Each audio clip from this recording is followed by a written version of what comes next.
chairman pa ng Committee on Public Works yun si Momo, tapos contractor. May nagsabi sa akin yung La Suerte na mayroong project sa Surigao, ito So, kanyang kumpanya, La Suerte. Oh. Tapos siya ang chairman ng House Committee on Public Yes, Works. at nakakuha ng napakalaki-laki. Surigao La Suerte Corporation, 175 million. Gumagawa siya ngayon ng gilas. Pero sa paggawa niya ng gilas, inaapakan niya yung mga kasabwat niya. Inaapakan niya yung mga kasabwat niya. Binibisto niya ngayon. At by means of propaganda, sasagawa daw siya ng investigasyon, heads will roll. Pero these are all empty promises. So long as walang gagawin na positive, so long as hanggang ngayon sinasabi niya ay malaki pa daw ang tiwala niya kay Bunuan, malaki pa daw ang tiwala niya sa DPWH, you are just cancel balot na kagad.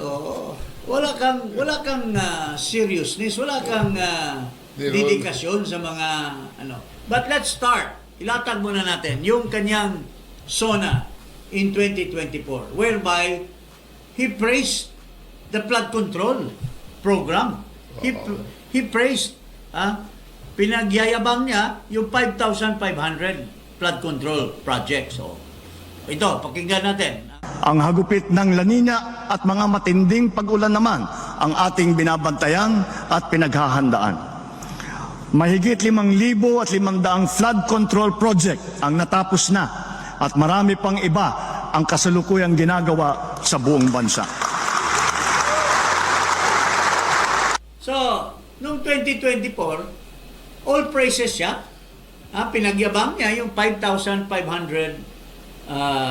flood control projects na nakalatag na at tapos na at ito daw ay panglaban sa La Nina at saka mga bagyo at mga baha.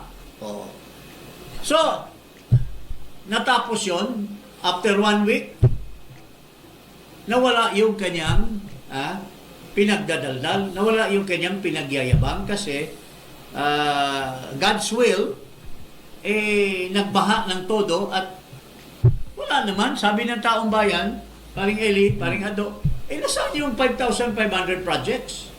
Bakit walang sumalanta sa baha na todo-todo at saka sa ulan? Bakit nalubog kami sa baha? Bakit? So, wala yan. Wala siyang reaksyon nun. Dapat pa lang noon, nung naprobahan na wala yung 5,500 projects, dapat nag-imbestigan na siya noon. Pumilos na siya. Hindi na dapat. Naghintay pa siya ng 1 taon. Dahil natalo yung kanyang, nabalahura yung kanyang mga kandidato, doon lang siya natauhan na wala na pala talagang trust and confidence ang taong bayan. 15% lang nga ang rating mo sa SWS at saka sa Pulse Asia. So, after the defeat, ngayon, dito sa SONA, tinitira na niya yung mga tao at the expense of yung mga kasabwat niya para magiging pogi siya, tinitira ngayon niya. Walang hiya daw ang mga kaharap niya, mga congressman at mga senador at mga public works official. Tarakin! Bango! Dahil we beat the germs with Bioderm. Para sa Be The Fresh moments, Bioderm Freshen. Ngayon, up to 12-hour long-lasting freshness na. Panatag kami dahil we beat the germs. With Bioderm! Nag-inspeksyon ako sa naging epekto ng habagat ng bagyong Krising, Dante at Emong. Kitang-kita ko na maraming proyekto para sa flood control ay palpak at gumuho. At yung iba, guni-guni lang. Huwag na po tayo magkunwari. Alam naman ng buong madla na nagkakaraket sa mga proyekto.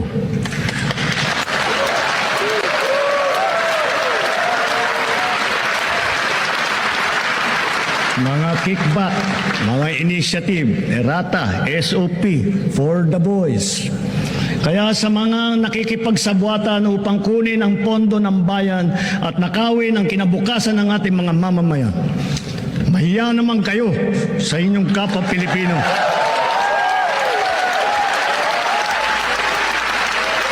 Ano bang sinasabi nung yung mga nag-aaway?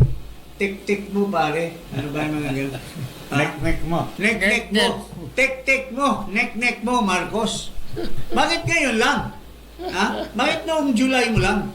Noong July of last year, nagsona ka, naprobahan na, paring Eli, di ba? Naprobahan na walang silbi yung pinagyabang mong 5,500. Bakit hindi ka? Ha? Bakit kailangan mo pang hintayin yung SONA ng 2025 para pahiyain mo? Ha? Pahiyain mo yung mga tao. Bakit hindi mo pinahiya din yung sarili mo? Kasabwat ka dyan eh. Ha? Ikaw, Siya na pumirma, siya ikaw nag-release ng pumirma, budget. ikaw nag-release. In fact, sabi pa nga ni Toby Chanko, nirelease mo 110 billion eh. Ha? Na iniwanan mo na lang 90 billion, nirelease mo. Oh. Ha? And yet, sinasabi mo na ngayon, ay, labas ako dyan, kayo lang ang may kagawan dyan. Anong masabi mo dyan, Baring Ado? Na Noong 2024, naghuhugas ng kamay itong kumag na bangag na ito. July 2024, okay. Ha? Okay. Daming pera. Ha? Huwag mo sabihin hindi niya alam na hindi naman pupunta sa flood control yun. Ipakita na natin yung Magkano yung ginastos? magkano yung magmula ng 2022 hanggang 2025. Magkano ang flood control na nakalaan sa budget at pinirmahan mo ang from 2022, 2023, 2024, 2025. Oh. Ha? 1.194 591,902 trillion. Ha? Oh. Bakit mo pinalusot yan? Ha? Marcos Jr., bakit mo pinalusot? Tapos ngayon, Pirmado mo yan. sasabihin mo, nagoyo ka? Ha? Sabihin mo, itong mga tao, mga kakampi mo at yung isa dyan, hinihiraman mo pa ng helicopter ha? Pinagyabang pa, kumpare ko yan Sinabi pa sa akin, nagustuhan mo daw yung helicopter na, yung Italian ba or French-made helicopter. Parati mo daw ginagamit yan Sinasabi sa akin ni Mr. Saldico Ha? So, kaya nga napalapit itong kumpare ko doon sa isang kumpare ko naman na ang pangalan ay Martin Romualdez. Parang Matt and Jeff na sila. Doon pa lamang sa umpisa pa lang ng pagkatapos ng proclamation, Matt and Jeff na yung Saldico at saka Martin Romualdez. Tuwing pupunta sa Malacanang, sama si Saldico. At napromisahan na since napagamit yung helicopter at magamit yung mga eroplano, sigurado magiging court general or chairman ng Committee on Appropriations, paring Eli. Anong masasabi mo dyan tungkol dyan, paring Eli? Pero dito talagang ang issue rito, di ba, sa flood control, talagang dapat mabigyan ng hustisya ang taong bayan at mapanagot yung mga dapat dito. At pero sa ngayon ay ito umpisa pa lang naman ito Ito ina-anunsyo niya yung natapusin mo muna. Pero ito paumpisa pa lang Ibig sabihin dapat sa umpisa pa lang tama na ang direksyon. At ngayon nga mismo may mga nagbabanggit. Sino ba dapat talaga mag-imbestiga? Pero pakita mo na natin dito muna tayo. Nagkumpisa na siya ngayon, binibisto niya yung mga kasabot niya. Ito, pakinggan natin muna ito. President Marcos flagging what he calls unusual patterns in some of the country's flood control projects. This morning, he presented government's initial assessment behind the persistent flooding in the country. Marcos noted 545 billion pesos have been spent on nearly 10,000 projects in the past 3 years alone. But he says many of these projects share the same contractors and prices. He also pointed out the mismatch between flood-prone provinces and areas with the most projects. Marcos also revealed nearly 20% of the costs of the projects went to just 15 contractors. But when asked about the possible involvement of lawmakers in alleged corruption and flood control projects, this was the president's response. Wala na ba talaga tayong investigative journalist ngayon dito sa Pilipinas? Trabaho niya yan. Look it up. We are going to look at it also. But it will be premature for me to name names. We have to clean our ranks. This is, it might be a little painful. Baka masangkot dyan yung mga tao na malapit sa atin. Ngunit kahit malapit sila sa atin, mas malapit naman siguro sa puso natin yung taong bayan. Kaya sila ang unahin natin. Maiyak-iyak ako. Lek-lek mo, Marcos, malapit sa iyong taong bayan. Dapat iproba mo muna na paano ka lalapit sa taong bayan. Only one way that you can be closer to the people is to prove that yung inanunsyo mo na mga contractor ay ma-identify mo at maimbestigahan mo. Ang numero 1 dyan yung SunWest, yung Gardiola, yung La Suerte, pag-aari ni Momo. Hindi mo ba alam lahat yan? Mga chairman pa ng Committee on Public Works yun si Momo, tapos contractor. May nagsabi sa akin yung La Suerte na mayroong project sa Surigao, ito titingnan ko yung may nagsabi sa akin dito. So, kanyang kumpanya, La Suerte. Oo. Tapos siya ang chairman ng House Committee on Public Yes, Works. at nakakuha ng napakalaki-laki. Ito. Sa Surigao del Sur. Ito, JM Luciano Construction Incorporated, Surigao La Suerte Corporation. 175 million. Maliit lang na bayan na probinsya. Surigao del Sur. Yung La Suerte, ang may nagsabi sa akin, allegedly, pag-aari ni Congressman Momo. Ito si Momo, may conflict of interest ito Undersecretary ito dati Tapos nag-party list. Tapos may mga balita pa ako na nung eleksyon na natalo niya yung former congressman, 1 billion ang ginastos ni Momo. Pare. Saan galing pera? 1 billion. Kaya nga, mayroon siyang La Suerte. Ito pa, dito sa, ano naman, may mga, ito, 109 million. Sa, doon din sa Surigao del Sur. Ang dami, ilang bilyon yung nasa Surigao del Sur. Ito naman, 4 million, La Suerte, Surigao, La Suerte Corporation. Itong La Suerte, talagang maswerte kasi ang may-ari, congressman at chairman pa ng Committee on Public Works. Swerte, Tapos source pa ng information from Ted Pailon. Tapos siya ang mag-iimbestiga. Paano ba?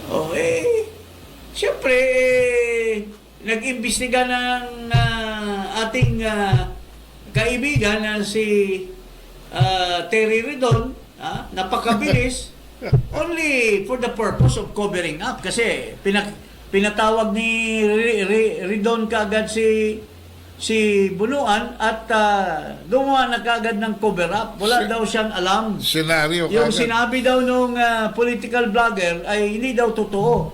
Sinabi na ni Marcos Anong sinabi ni Marcos? 545 billion kinorner. 100 billion kinorner lamang ng 15 contractors. Nandyan yung Gardiola, nandyan yung SunWest, yung Saldico. Ha? Yung best friend ni Speaker Romualdez, si Saldico. Kasama dyan. So, nagre-regodon lang si Terry Ridon.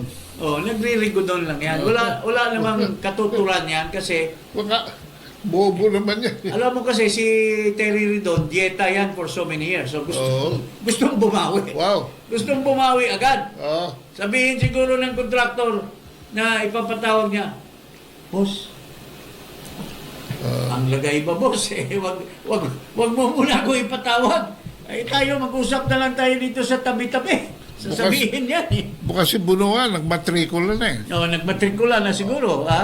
Kasi, tapos sasabihin ni Marcos, yung Bunuan daw, sabi ni Lucaret, the President still has a trust and confidence in the Secretary of Public Works. Kalukuhan.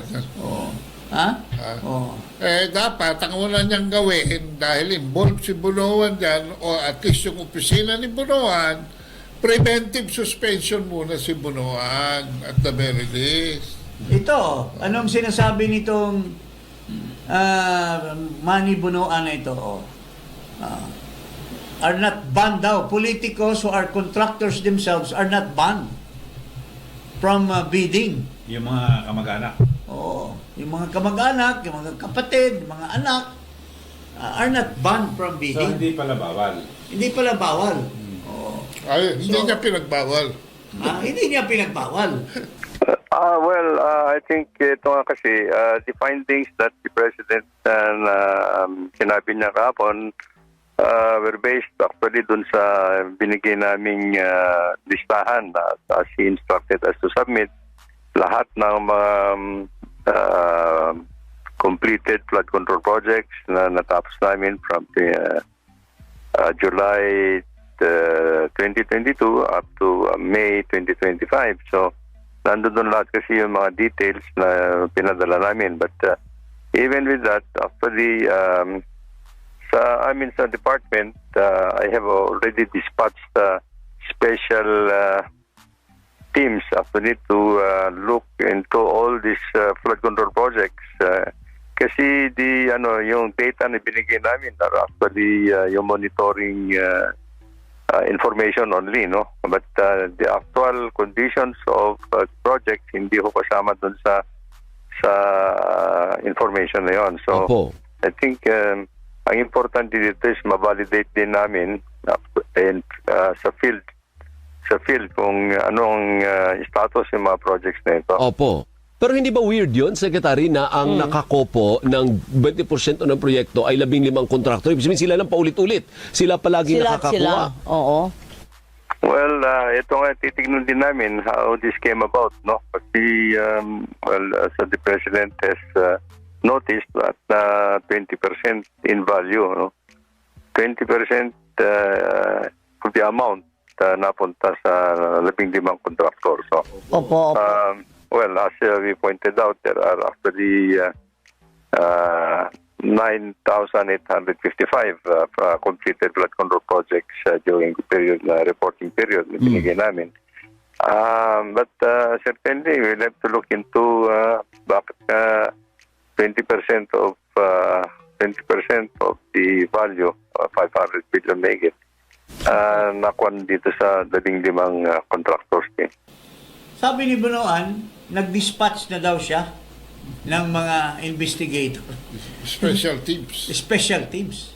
Hindi kaya ang purpose nun ay ayusin yung mga papeles, pagtakpan yung mga bidding, pagtakpan yung mga yun ang purpose para pag-investigasyon na malinis na.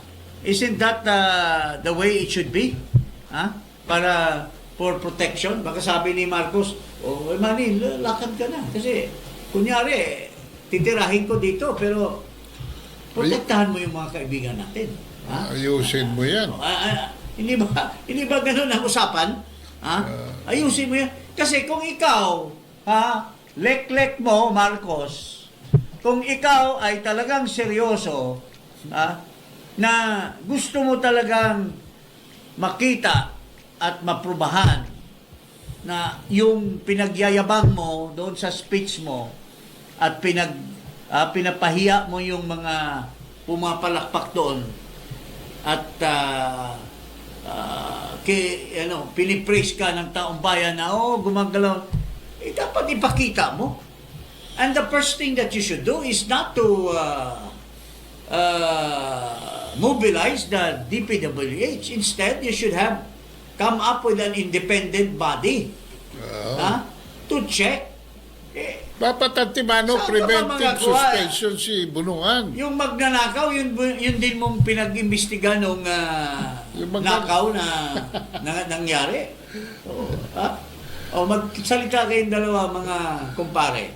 Ewan ko tama kayo. kayong pinaggagawa ni Marcos na nag-mobilize na si Bunuan para daw ewan ko kayo. ma-check yung mga projects.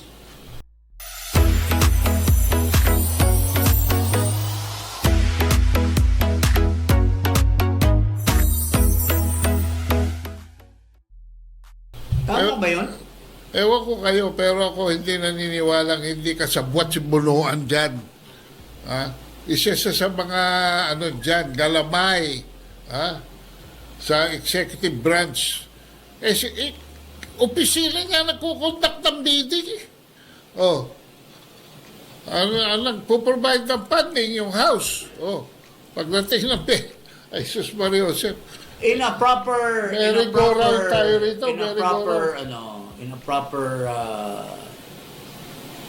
investigation, marami tayong mai-share dyan.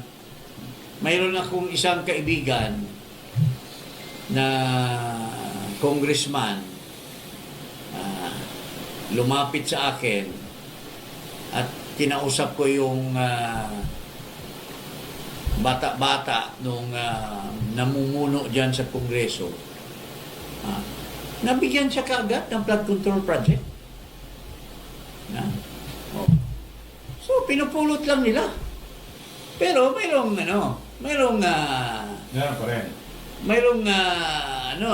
sige, ibigyan, pero ang lagay ba? Di ba? So may SOP pa rin. Oo, of course.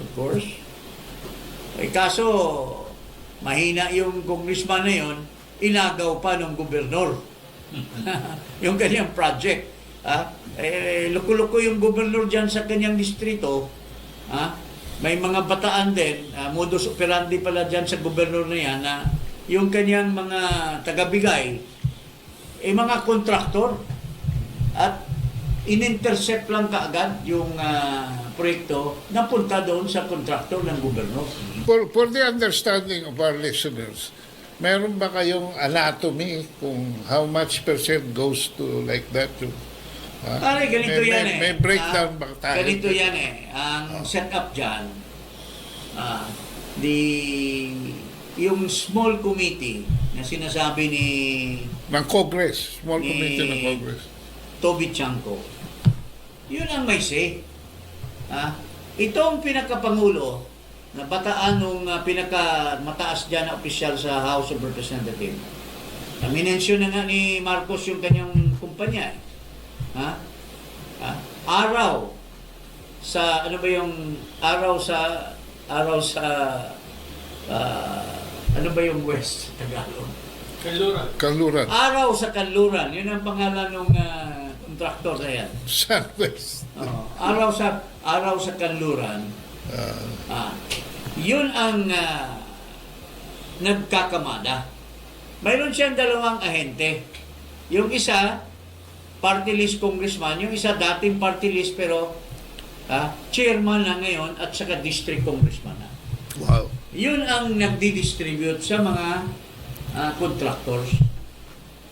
Alam mo, tawag dyan, parking. Halimbawa, ako, congressman ako.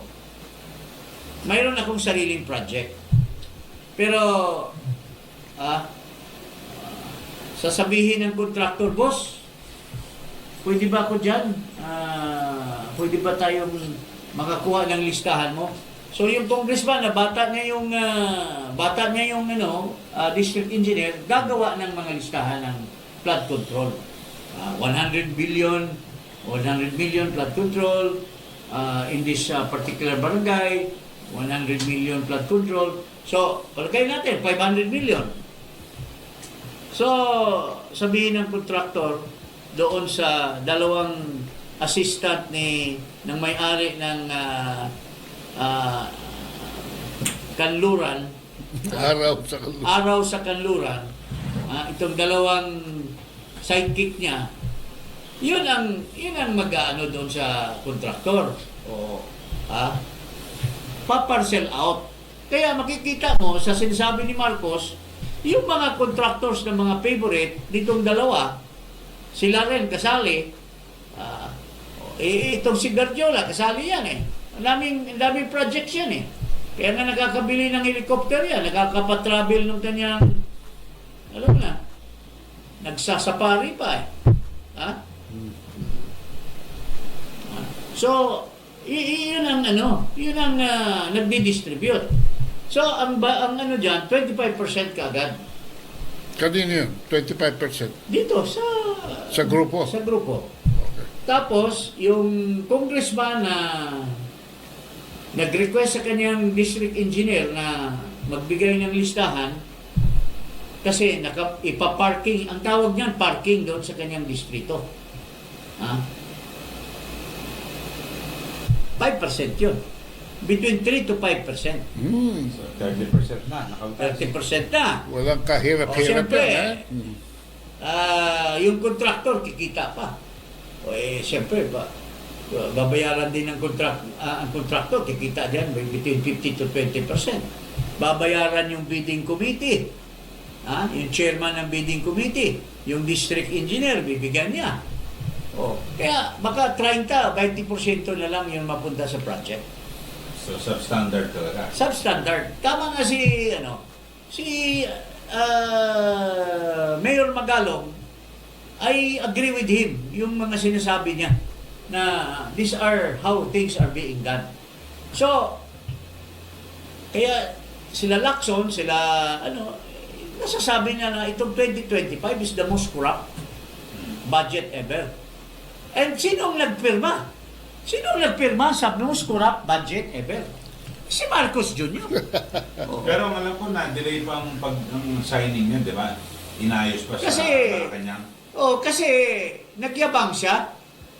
Nagyabang siya sa madlang people na I have the veto power, I will veto. Pero mukhang naayos na. Pinsan, sabi nung isa, pinsan, huwag masyadong lakihan yung dahil madiskaril yung impeachment kay Inday Sara.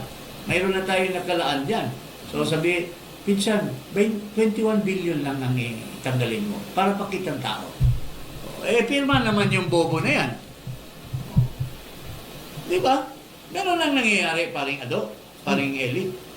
So, nalabas pa rin yung 25. Pero sasabihin ni Toby Chanco, hinol daw ni Marcos. Ito si Toby, panay tira kay Martin, panay tira kay kasi pinoprotektahan niya si Marcos. So, baka siya Well, in pumalit fact, Marcos and the other guy are the ones. Sinong dalawa ang nagpaplano lahat niyan? Pati yung pamigay dyan sa mga pumirma ng impeachment.